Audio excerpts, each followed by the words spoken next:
You love me because I'm famous and rich and important and tall and strong and smart and funny and interesting and charismatic.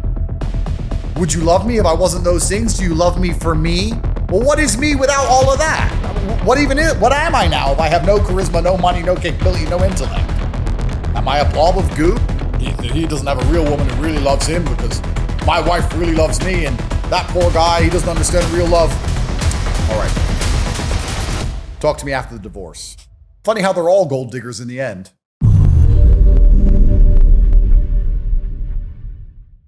Have you ever had your heart broken? Who broke your heart the most and what happened? You know, it's really interesting because I get this question sometimes because they say, Andrew hates women. I didn't say that. No, you didn't. But I understand where it's going. I don't hate women. I understand women. And I understand men, by the way. Where this is going for me is I just want to honestly know if you've ever had your heart broken and by who and what happened.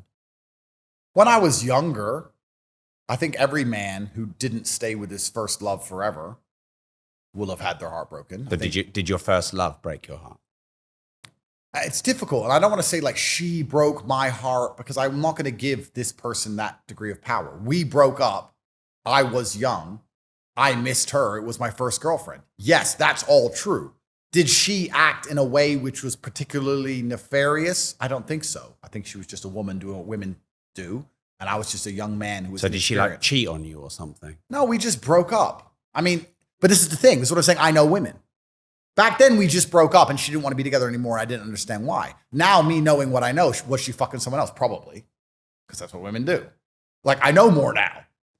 But I wouldn't say that, like, she broke my heart. I can't accept that framing because that would mean that she took action to damage me. I can't take that framing. Did you feel hurt? I felt perplexed and confused. But now with experience, my heart can no longer be broken because I can't be confused by anything. I understand the world very well now. So I think every single man who's ever been with any woman ever has had his heart broken at some time. Yes. Does that affect how I view women now? No. What affects how I view women are their own actions. Like people will say, oh, who hurt you? You see women so bad because someone hurt you. No, I see women the way I see them, which isn't even bad. I see women in a particular light because of how they act, and I see men in a particular light because of how they act. Both sexes. This is not even a gendered argument. But I wouldn't say my heart's been broken any worse than anyone else's. In fact, I would argue that my heart's been broken less than everyone else's. I see a whole bunch of men out here who are finding out the kids aren't theirs, or they've been married for 20 years, getting divorced, losing their life's work, or losing the house. That's heartbreak. I ain't lost nothing. My kids are my kids. I ain't lost no money. I've never lost a house.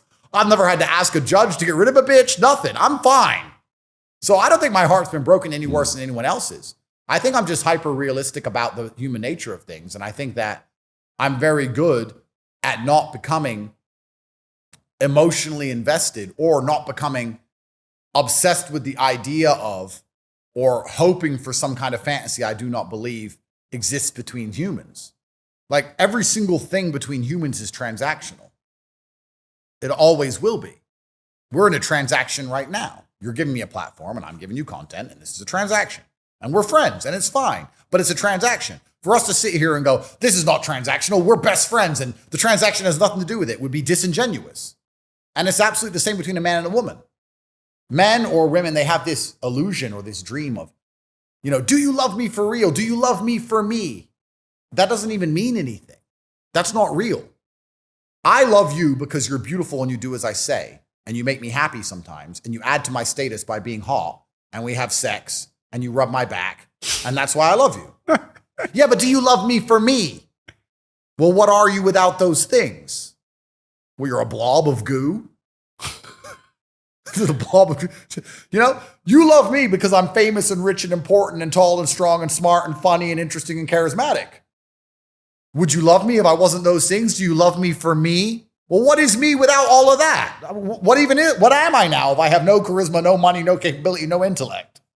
Am I a blob of goo? Like this whole idea of love as a non-transactional thing is so flawed in the first place. So I understand everything is transactional. And there's people who are going to sit there and go, he doesn't have a real woman who really loves him because my wife really loves me, and that poor guy, he doesn't understand real love. All right, bro. Talk to me after the divorce. Or they'll say, oh, women are just with him for money.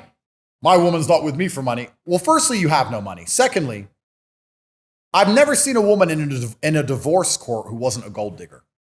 Funny how they're all gold diggers in the end, isn't it? Isn't it interesting how in the end, they're all gold diggers when the divorce court comes out? Turns out maybe it's always been about resource and protection and provision. Turns out it's always been a transactional relationship. Always. So when you're young, when we talk about heartbreak, you have these ideals of love. Like, our souls connected, our spirits combined, and all this bullshit. Maybe not. Don't think I ever went that far, but people in general do. But as you grow older with enough experience, you understand that everything is absolutely, completely transactional. And Dubai will teach you that faster than anywhere. Or Miami. Certain cities will teach you that. That's why the red pill has died, by the way. That's why no one talks about dating anymore on podcasts, really. Because with the internet, with Instagram, with social media, with a few key changes in the last 4 or 5 years, it's highlighted the fact that rich men get women because they're rich, and pretty women want rich men because they can afford them a certain lifestyle, and it's all just absolutely transactional. And if you're a brokey, there's nothing you can do to say to a hot girl to convince her that she doesn't want the man with the boat. On a long enough time scale, she's going to want the man with the boat. She wants the rich guy because all her friends have rich guys, and it's peer pressure, and it's social media, and she gets too many invites, and sooner or later she's going to leave. That's it. I'm not saying that a richer man can always take your girl. I'm saying that you have to afford her enough of a lifestyle for her to be content in that lifestyle, for her to not chase a lifestyle. If you can't offer her any form of lifestyle, she's going to eventually fall prey to the vacuum of scrolling TikTok and watching all these girls less pretty than her with Birkin bags. Sooner or later, she'll be like, well, I want a fucking Birkin bag then. Why is this bitch better than me? That's how it goes. Is that not a cold way to live? Well, it is. Are you cold inside? Listen, Rob. When I go to the club in Dubai or Miami or anywhere else, and 20 beautiful women are trying to talk to me, if I were to think that they love me for me, I'd be an idiot. And if they were to think I love them for them, they'd be an idiot. The point is, it's actually completely fine if you're logical about things. I am perfectly fine for a gold digger to attempt to gold dig me because she ain't going to fool me into giving more than I want to give. And if she's hot enough, I'm prepared to give a little bit so that I can have her beauty and her company and her time. It's a transaction. I'm fine with it. Even if there's a loving feeling sometimes. Do you want that? No, but what I'm saying is love can be a play. Love can be observed from above. Love can be, look, I love her. I pay all her bills and take care of her, and I fly her around on private jets. And look, she loves me because I'm big, strong, rich, famous Andrew. And look, we're in love. Look, we hold hands. Look, we're having a kiss. Look, you can observe it from above like you observe a play on a stage, on a theater, or observe ants having a little battle on the floor. You can observe it for what it is, but don't get caught up in it. Don't be living inside of the lie. Because it's not real. It's a transactional agreement. You're business partners. My woman is not my best friend. She's my business partner. We're in the business of children or in the business of showing off on boats, depending where you are in the hierarchy of my women. We're business partners. We have a job to complete. And you're with me because I can provide X, Y, Z. And I'm with you because you provide X, Y, Z. This whole love crap. I'm not saying I don't feel love. I'm not saying that the love is not a feeling that exists. I'm saying it's not an independent entity outside of the transaction. It's actually completely transactional. All things in life are. Am I sounding psychopathic? I don't think so. I don't think it's a cold way to look at it. I think it's just the reality of things. And when you understand that, you have a different view of perhaps all of your past relationships. So we'll talk about my first ever girlfriend. What do I think happened now? I think she fucked some other guy. What did I think happened at the time? That she fell out of love with me and just didn't want to see me anymore for no reason. And I didn't understand. Why? Because we were happy. Now, do I have a certain view of women because of that event? No. I have a certain view of women because I've learned throughout my experiences of life how women are. And also because my status. A lot of people say Andrew says bad things about women. Let me make something clear. You say bad things about men. Of course I do. It's not gendered, but of course they only choose the women's side. Yeah. But let me make something clear. If any man watching this, became the most Googled man on the planet with hundreds of millions of dollars and saw the actions and natures of women, they'd talk worse than me. I promise. It's so much worse than you can imagine it to be. Well, someone you know well said basically that, so that's backed up. Well, Yeah. I mean, and also another thing, like, I'm a bad guy, right, according to the media. But being a world famous bad guy, you'd be amazed how well that plays out. Like, it's actually quite incredible. And I would argue that I'm one of the most moral men on the planet. I'm the only guy I know who doesn't fuck girls who have boyfriends. They have to at least lie to me and convince me they don't have a boyfriend first. Most men don't give a shit. If there's a pretty girl and she has a boyfriend, they don't fucking care. That's his problem. And that's fine. That's human nature. I get it. I used to be that guy. Now when I meet a beautiful woman, I'm like, where's your boyfriend? I haven't got a boyfriend. Who bought you that AP? My ex. Oh yeah, all right. When did you break up with him? I start quizzing them. And when they finally admit in the end, oh, well, yeah, I'm kind of seeing this guy. Nope. Because I don't want the bad karma of it. Because I don't care enough about women to even steal them off. I don't care enough about women to even want them off another guy. I'm so over chicks. I don't give a shit anymore. I have my wives and I've retired. I've got my 5 or 6. It's enough. I can't be bothered. Most men in my position wouldn't do that. Most men in my position would just steal everyone's girl at random, which I could do, but I don't do. So anyone who's saying, oh, Andrew says bad things about women, they're still living in this idealistic view where they believe women are not transactional and that love is love and that Disney princesses and blah, blah, blah. If they were ever in my position for a day, they'd be talking worse about women than I ever have in my life ever. Because you'd be amazed how cold and ruthless those princesses you're in love with are. You'd be amazed how cold and ruthless they are. And any man who's been around it knows it. Every man who's been around enough women has the stories of her answering the phone to her boyfriend in the bathroom afterwards or whatever. And you're just like, bro, it's a cold, dark place, bro. But that doesn't mean love isn't real. I'm saying you just have to approach love for what it is. You know, it's interesting. We'll talk about Lily Phillips quickly because people always ask me, Andrew, what would you say to Lily Phillips? And I see all these people trying to preach to Lily Phillips, and I don't know why. And she's the 1,000 guy girl. Yeah. She gets railed left and right. Yeah. She's a whore. She knows she's a whore. She admits she's a whore. And that's fine. Like, I see Russell Brand and a few other people, and everyone's like on podcasts where they're saying, God thinks more of you. God expects more of you. No, he doesn't. God made her a whore. And there's always been whores. It's the oldest profession in the world. There's always been sluts. I mean, and men want sluts. Like, we all want a wife we can trust, and we want sluts. We want both. If we get a boat, we want it full of sluts. Here's my yacht, bring women. And if someone goes, I can bring a bunch of women, they're all blonde, they're all gorgeous, they all have big tits, but they're a bit slutty. Oh no, don't bring that. Don't bring that one. Of course you say bring them. So there's no problem with sluts and wives. There's different quality of women out there.